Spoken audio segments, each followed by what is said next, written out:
The galaxy had rules. Everyone knew them. Everyone followed them. The Combine enforced those rules. They were not cruel, but they were absolute. 300 species belonged to the Combine.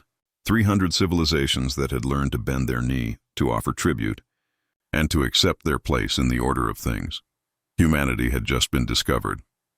Captain Vorn stood on the bridge of the Eternal Judgment, a warship so advanced that entire star systems had surrendered at the sight of it.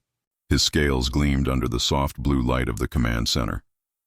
Around him, officers from a dozen different species worked in perfect silence. The Combine did not tolerate chaos. "Sir, the human vessel is approaching," said his second officer, a tall insectoid creature with too many eyes. "They are responding to our hail." Vorn leaned forward. On the main screen, a ship appeared. It was small, blocky, made of what looked like welded metal plates and rivets.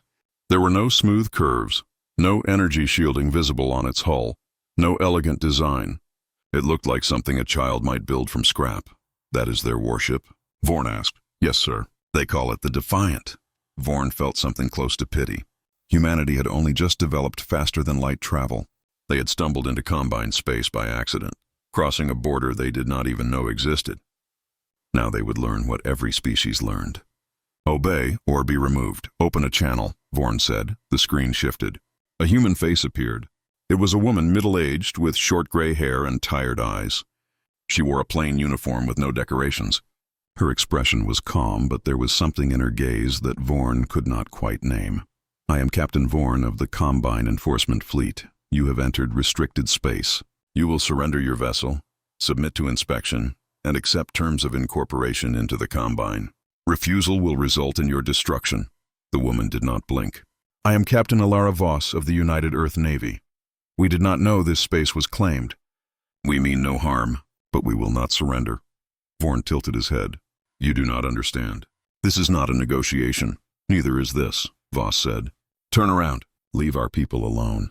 We will leave your space and never return. That is the offer." A few of Vorn's officers looked at each other. One made a clicking sound that might have been laughter. Vorn kept his voice even. "Captain Voss, your ship is primitive. Your weapons are chemical projectiles and crude explosives. Your shields, if you even have them, are generations behind ours. I do not wish to destroy you, but I will if you force me to." Voss leaned back in her chair. "You are probably right. Your ship is bigger, faster, stronger. But you have made one mistake, Captain Vorn." "What mistake?" "You think we do not know that?" Vorn felt a flicker of unease. "Explain." "We have been watching you for 3 months," Voss said. "Ever since our scouts first detected your patrols. We have studied your ships, your tactics, your behavior. You move in patterns. You follow protocols. You believe your technology makes you untouchable, and maybe it does. But we did not come here to win. We came here to see what you would do." "You are stalling," Vorn said.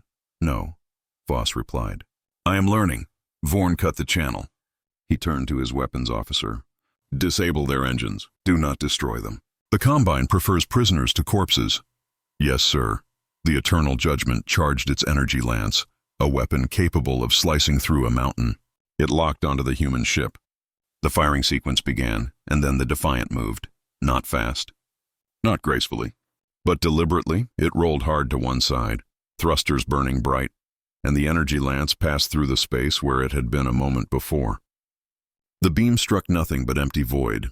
Vorn stood. "Impossible. They should not have detected that." "They reacted before we fired, sir," said the sensor officer. "They predicted the shot. Fire again." Continuous barrage. The Eternal Judgment unleashed a storm of energy. Beam after beam lanced through space. Each one was perfectly aimed, calculated by machines that could track a grain of sand across a solar system, and each one missed. The Defiant twisted and turned, burning fuel at a reckless rate, moving in ways that made no sense. It was not evading with speed. It was evading with timing. It moved the moment before each shot was fired, as if it knew exactly when and where the attack would come. "How are they doing this?" Vorn demanded. The sensor officer's voice was tight.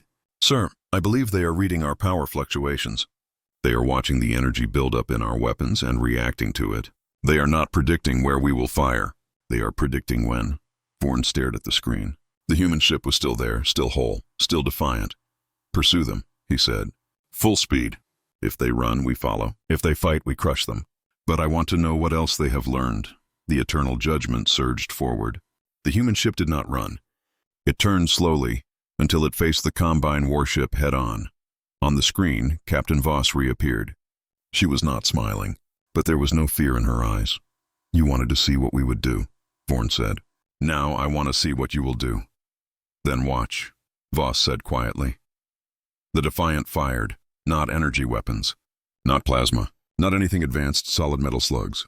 Thousands of them. Tiny, old-fashioned projectiles launched from magnetic rails. They spread out in a wide cloud, moving at a fraction of the speed of light. The Eternal Judgment's shields flared. The slugs hit like rain on glass. Most of them disintegrated. The shields held. Vorn almost laughed. Is that all? But his sensor officer was not laughing. Sir, their rounds are spreading debris. They are breaking apart on impact and creating a field of shrapnel around us. Our shields are holding, but the debris is scattering our sensor readings. Irrelevant, Vorn said. Destroy them. The weapons charged again, and this time, the Defiant did not dodge. It flew straight toward the Eternal Judgment, accelerating hard, closing the distance faster than Vorn expected. What are they doing? Someone whispered. Vorn did not answer. He watched. The human ship was small, primitive, outmatched in every way, but it was not afraid. And for the first time in 200 years of service, Captain Vorn felt something he had not felt in a very long time. Doubt.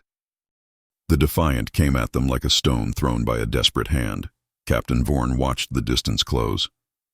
5,000 kilometers. 4,000. 3. Fire all forward batteries, he commanded. End this. The Eternal Judgment unleashed everything. Energy beams, particle cannons, guided munitions. The void between the two ships lit up like a newborn star, and the Defiant flew straight through it, not untouched. Its hull glowed red in places. Pieces of armor tore away, spinning into the dark. But it did not stop. It did not slow. It kept coming, shields at 60%, the shield officer reported. They are firing kinetic rounds at point-blank range. The impacts are creating resonance waves in the shield matrix. Vorn's claws dug into the armrest of his chair. Impossible. Kinetic weapons cannot penetrate Combine shields. They are not penetrating, sir. They are disrupting. The frequency of the impacts is matching the harmonic cycle of our shield emitters. It is like striking a bell over and over in the same spot. Eventually it cracks. The human ship was close now. Close enough that Vorn could see the scorch marks on its hull, the crude lettering painted near the bow, the tiny windows where the crew must be watching their certain death approach. Ram speed, Vorn said. If they want to die, let them. But the Defiant did not ram. At the last possible moment, it rolled hard, exposing its belly, and fired a single missile. Not at the Eternal Judgment. At the debris field it had created earlier. The missile detonated. The cloud of shrapnel, still hanging in space from the earlier barrage, exploded outward in all directions. Thousands of tiny fragments, each one moving at incredible speed, slammed into the Combine warship from every angle at once. The shields flared. Alarm screamed. The lights on the bridge flickered. Shields down to 30%. Someone shouted. Vorn stood. How? How did they know that would work? The sensor officer's voice was shaking. Sir, they have been testing us. Every shot they fired, every maneuver they made, it was all to learn our shield frequency, our weapon cycles, our reaction time. They are not fighting us. They are dissecting us. On the screen, Captain Voss appeared again. Her ship was damaged. Smoke filled the bridge behind her, but her voice was steady. You asked what we would do, she said. We study, we adapt, we survive. That is what humans do. Vorn felt his breath tighten. You cannot win. Even if you damage this ship, the Combine will send 100 more. 1,000. You are one species. We are 300. I know, Voss said. But you are the one who came to us. You made the first move, and now you have shown us your hand. What do you mean? Your weapons, your shields, your tactics. We have recorded everything. Every frequency, every timing, every weakness. And when your superiors ask you what happened here, you will have to tell them the truth. Vorn's blood went cold. What truth? That a primitive human ship stood against the best the Combine could send, and lived. That we learned your secrets. That we are not afraid, she leaned forward.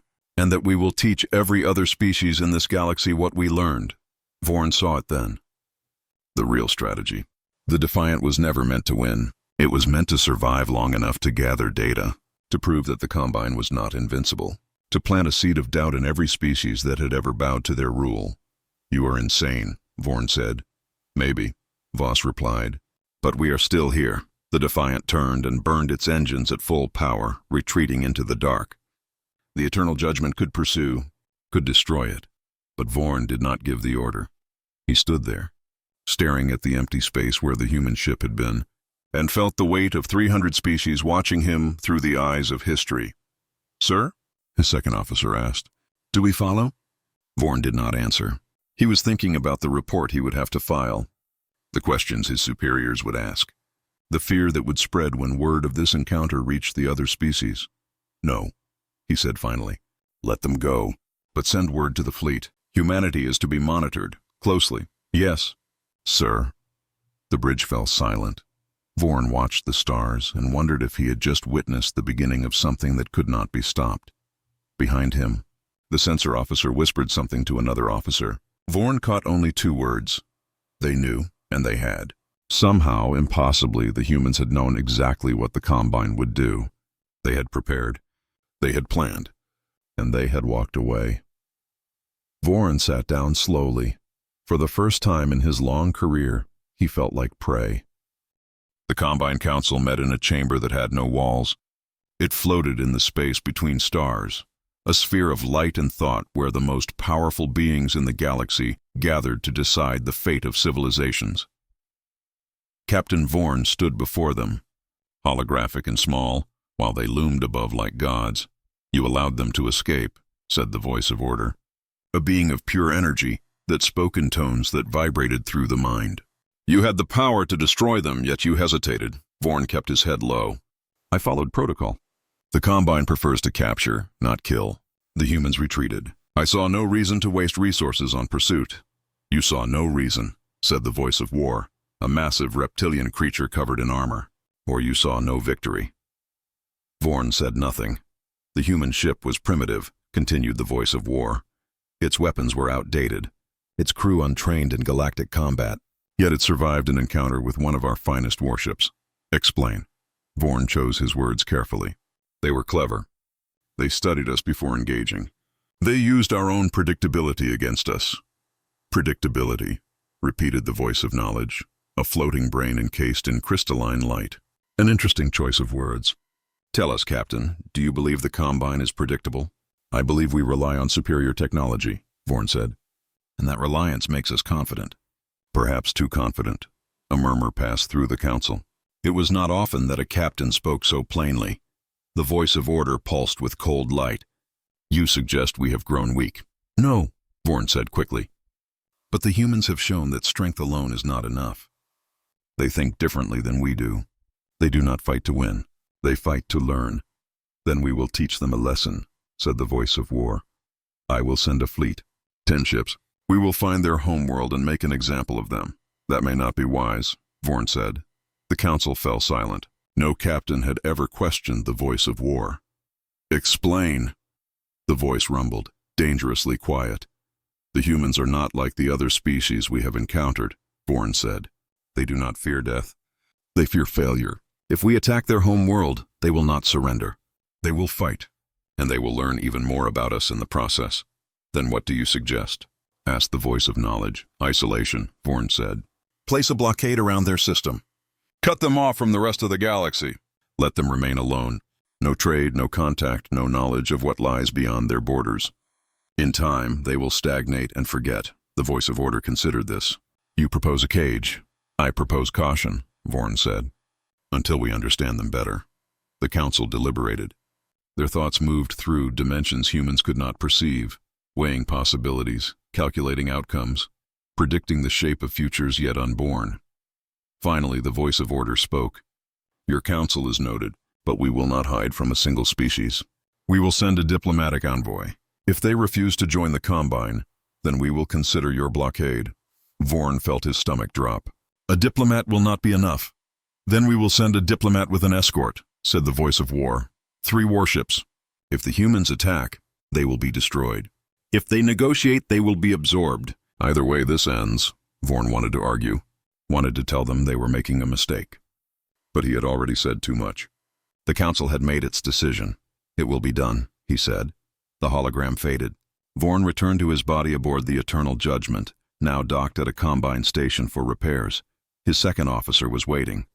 What did they say? They are sending ships to Earth, Vorn said quietly. Good. We will finish what we started. No, Vorn said. We will start something we cannot finish. He walked to the observation window and looked out at the stars. Somewhere out there, the humans were preparing. They had faced one ship and survived. Now they would face 3, and Vorn knew deep in his bones that they would be ready.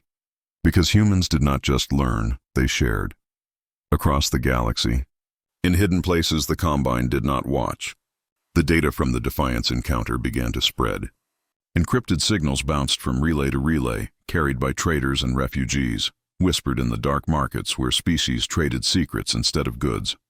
A dozen civilizations received the files. Most ignored them. A few studied them carefully, and one, a species that had been crushed by the Combine a century ago and forced into servitude, began to wonder. If humans could defy the Combine and live, perhaps they could too.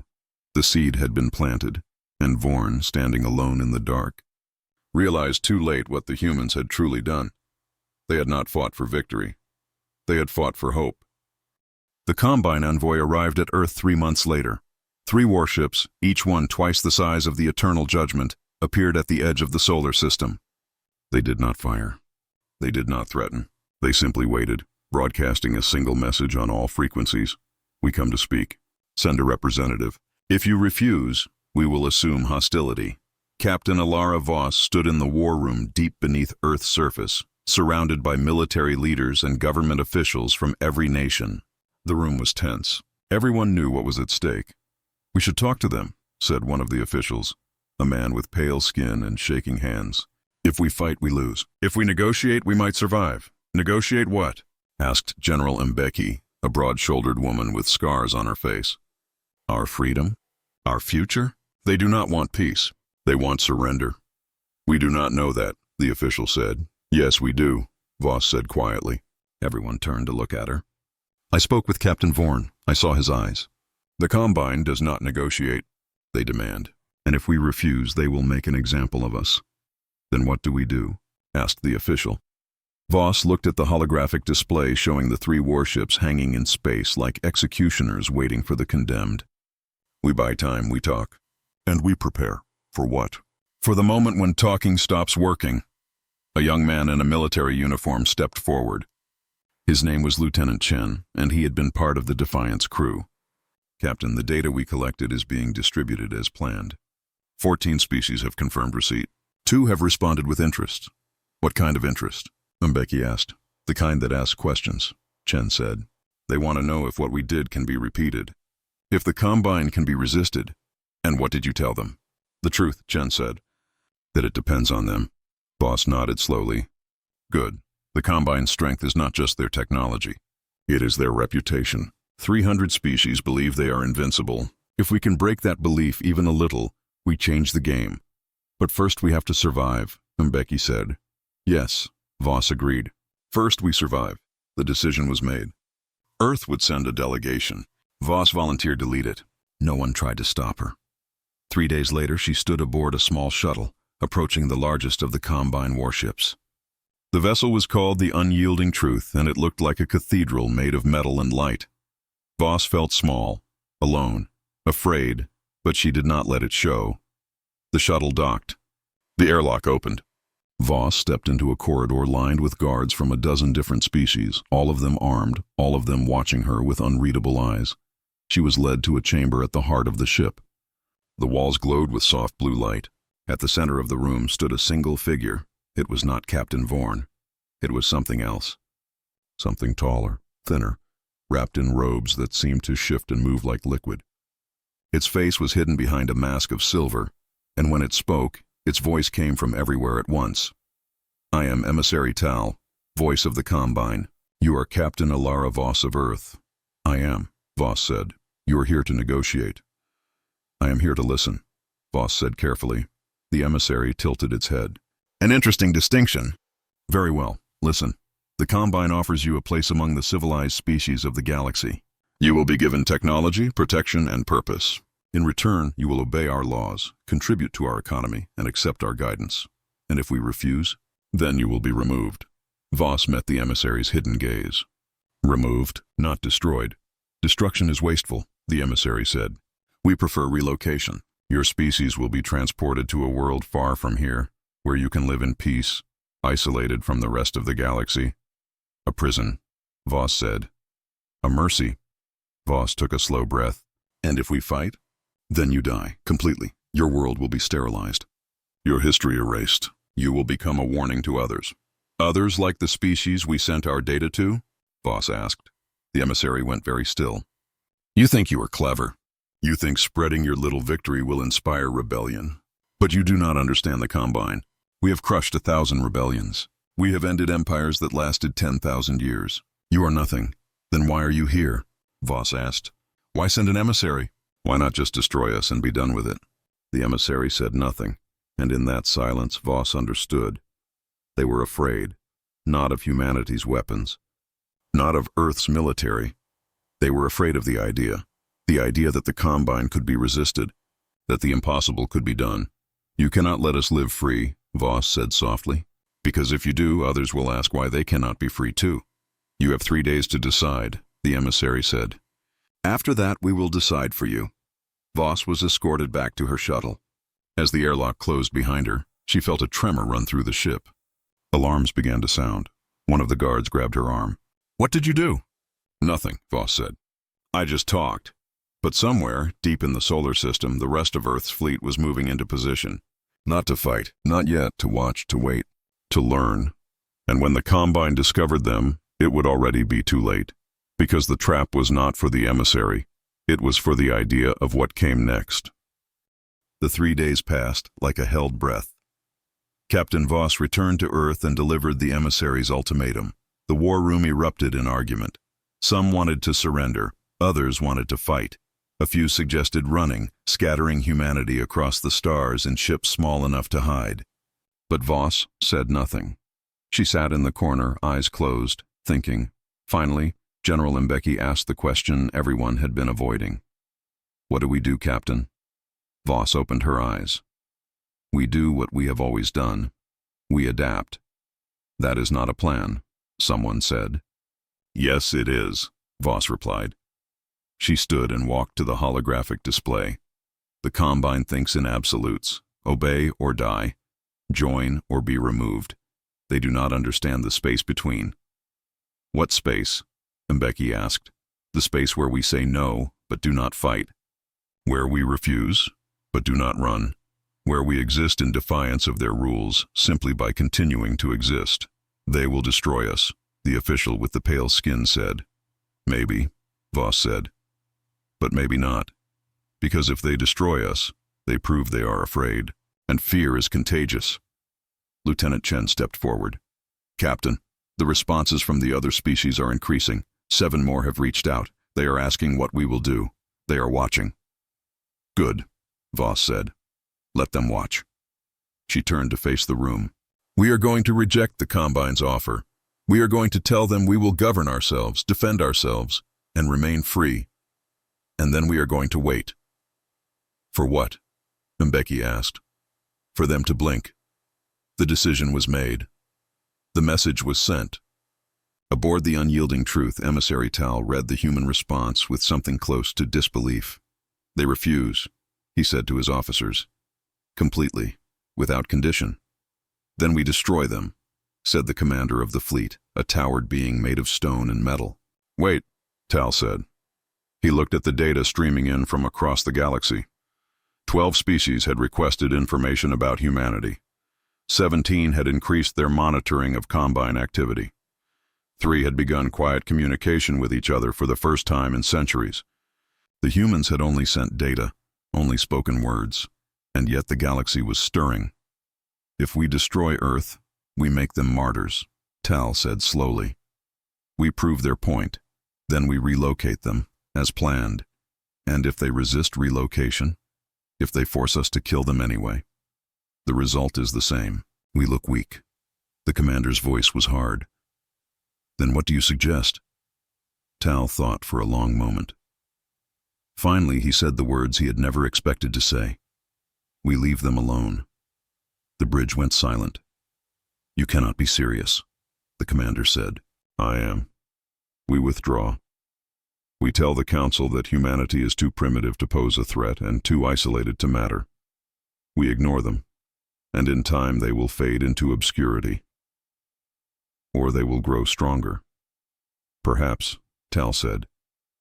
But if we crush them now, we create the very rebellion we seek to avoid. The commander stared at him. The Council will not accept this. The Council will accept what I tell them, Tal said. I am the voice of the Combine, and I say we walk away. The fleet withdrew. No attack came. No relocation. No punishment. The Ma. 3 warships simply turned and vanished into the void, leaving Earth and its people behind.